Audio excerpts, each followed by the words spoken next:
Welcome back to Featured Fan Builds. I'm Captain Xavier. Today we're going to be looking at more awesome builds sent in by you guys.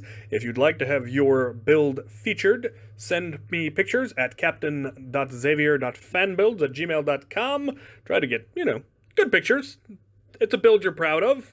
Send me some really good pictures of it, and they will get featured eventually. We're going to take a look at a couple of ones that I wanted to talk about, and then there will be a slideshow of the various awesome things that have been sent in. The first ones we have here were sent in by FishKnight32, and here's what he has to say about it. Patience is the Hammershot Maverick integration, and Wisdom is the strong arm with swappable cylinders. I made these as a pair of pistols for a Wild West LARP. The character who wields them is played by myself and is known as Smilin' Jack McGinty. The pistols are named after a phrase his father used to say, "The righteous man wields patience and wisdom in equal measure." He was based off a tabletop RPG character of mine.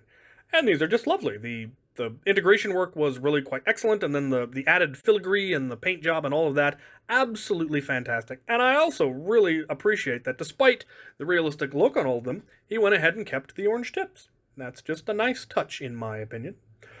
So, well done, FishKnight32. Up next, we have a build by Eric, and it is just an absolutely fantastic build of a hyperfire, but it was designed more for rate of fire than for high FPS. It uses a custom select fire board that he designed that uses a Arduino Nano and uses Nexperia MOSFETs for high current capability. It uses IR sensors for the select fire. It has semi-auto, 3-round burst, and full auto. He also has larger wheels for the pusher belt that has tightened it up and made it so it never skips darts. It has rate of fire and power adjustment on the side. The fire control is a button in the handguard that you push to switch between the various rates of fire.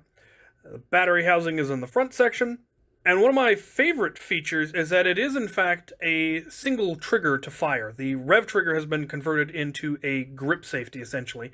When you pull the trigger, the wheels start spinning immediately, and then there is a 1/10 of a second of delay before the pusher actually kicks in.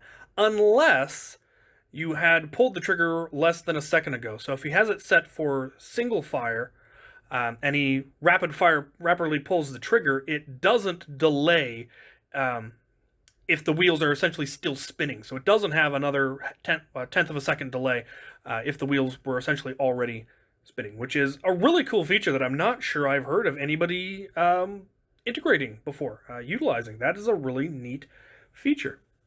It also does have a built-in voltage detector, so when the battery gets too low, it automatically turns off.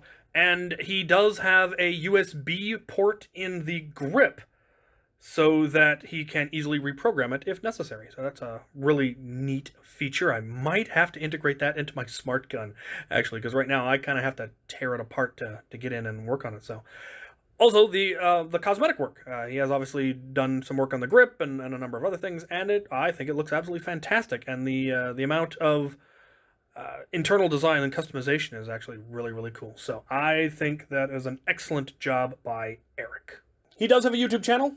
Video link will be down in the description, so check out his stuff. And as always, well done, Eric. Up next, we have a series of not only beautiful mods, but just beautiful photography. This is from Opus Foam. And apparently I helped him with a mod via email several years ago, and this is where he has taken it. And it's absolutely amazing work. The link to his Instagram will be down in the description, and you should definitely go check him out. Opus Foam on Instagram. He has even more blasters there, beautiful paint jobs, beautiful integrations, and as you can see, beautiful photography. So definitely go follow him and check him out. Give him some support. Beautiful, beautiful work, Opus Foam. Next we have one by Mateo, who I'm pretty sure has sent me Lego. He has sent in this blaster, and it has a bit of a backstory, so I'm going to read what he has to say about that. Year 2075, the EEC, European Economic Community, North Italy State. Biotechnica reaches an agreement with the Kang Tao to let the subsidiary Beretta, a small weapon factory based in Brescia, to build a localized version of the G58 Dion Smart SMG to be used by the Biotechnica security forces. The resulting SMG is not full auto, but can engage and shoot into full darkness due to an array of IR sensors. So that's what the thing mounted on the top is. I assume it's one of the Thermal Hunter setups that's been modified and integrated, and I could be entirely wrong, but it looks really, really cool. I like the look that he's gone for with the paint job and the Chris Vector style kit, and yeah, beautiful, beautiful work there. The last one we have was built by John, and it also has a bit of a story. Blaster info. The RapidRhino is a full integration of the back half of a Rapid Strike onto a Rhino fire. The flywheels motors have all been changed out, and it runs on a 3S LiPo. It also has a PWM installed to control rate of fire, and extra N-strike rail for a foregrip. New tripod has been made out of an old camera tripod, which is easily removable and collapsible to be stored in my gear. Now for the blaster lore. The RapidRhino DP82RR light machine gun. The DP82 Rapid Rhino Fire is the main light machine gun of the Neo-Soviet Army. Despite its ubiquity, it has many drawbacks, namely its unorthodox grip and lack of foregrip, making it unwieldy to use, being a weapon designed for vehicle mounting. The DP82RR is a special prototype variant of the DP82, which rectified both of these problems and overhauls the internal mechanisms of the firearm to provide heavier supporting fire, including a rechambering to depleted uranium rounds.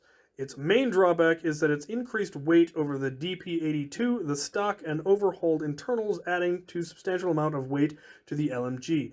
It has yet to see wide adoption outside of the heavy infantry division, the cheaper DP82 still being favored due to the lighter weight and more than sufficient firepower for most troops. The heavy infantry division has begun field testing these amongst their ranks highly skilled operatives, often citing the weapon's overall improvements to the standard DP82 to be well suited for support gunners within each squad. Its additional weight is not being as big an issue due to the powered actuators built into the heavy ballistic armor that is issued to all members of the Neo-Soviet Heavy Infantry Division. And he does have a YouTube channel where he does have firing footage, and I have got to get around to modifying one of these. Dr. Pew's modified one of these, I think last year. And the rate of fire that can actually be gotten out of them is really, really cool. And the reciprocating barrels and all of that is just a neat design. And I really want to build a quad gun using two of these to mount on my golf cart. And this will hopefully be the encouragement that I needed. So well done, John. Beautiful blaster, beautiful integration, great backstory. Love it. All right then, on to the slideshow. Shut up and sit down.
Shut up and sit down.